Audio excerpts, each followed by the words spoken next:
friends, welcome back to the Freedom Riders Academy YouTube channel. Today we're going to work with Miss Willie, and Willow does pretty much anything you want. She can do, you know, all the seats, dressage, jumping, trail, western. She'll ride in anything you want. So we're going to show you today how I tack her up western.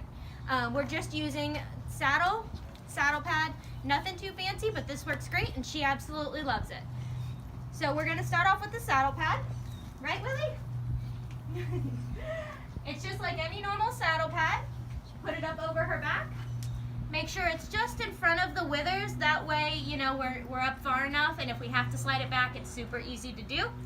And a trick that I do is I come in front of the horse and touch both sides of the saddle pad, and that's how I know if it's even on her back, instead of walking back and forth. I'm too short to look over her. Next, I'm going to go ahead and grab the saddle. I make sure that the girth is up over the saddle, and also that my cinch is folded up so we don't trip over it, because that's just not fun. She is really good with all the saddles, and she doesn't complain too much about having anything on her.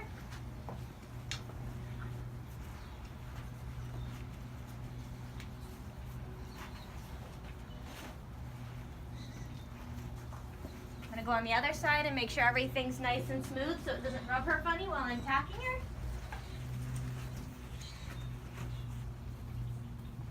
And I pull up the saddle pad right there just to give her some room in there. And it looks just fine for me.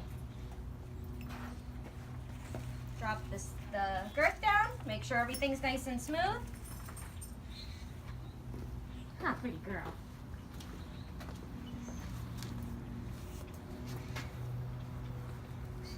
You can tell she hates this, right? She's had her ears forward almost the whole time. And a really good trick for Western, and I guess you could use this as English as well. If you pull the girth up and it's right behind her legs like this, and this is a nice, smooth, straight line, you probably have the saddle in the right spot. Real easy to know that way.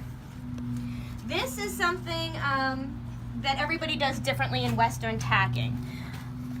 I am not going to use the pin. Some saddles we use the pin. This one we're not going to. Down and over.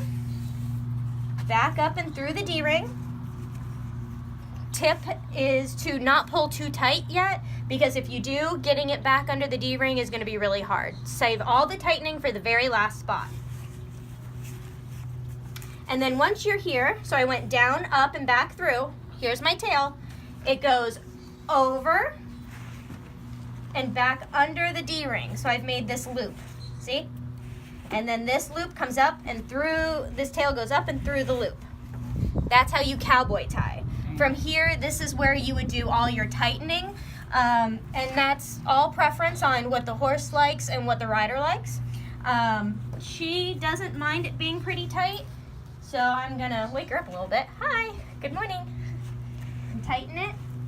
And I usually don't tighten all the way. I'll put her headstall on next and then make sure it's really tight before I get back on, so we're not stressing her out and letting her breathe still. So that's how we go ahead and do Western, and we will grab her bridle and throw that on her.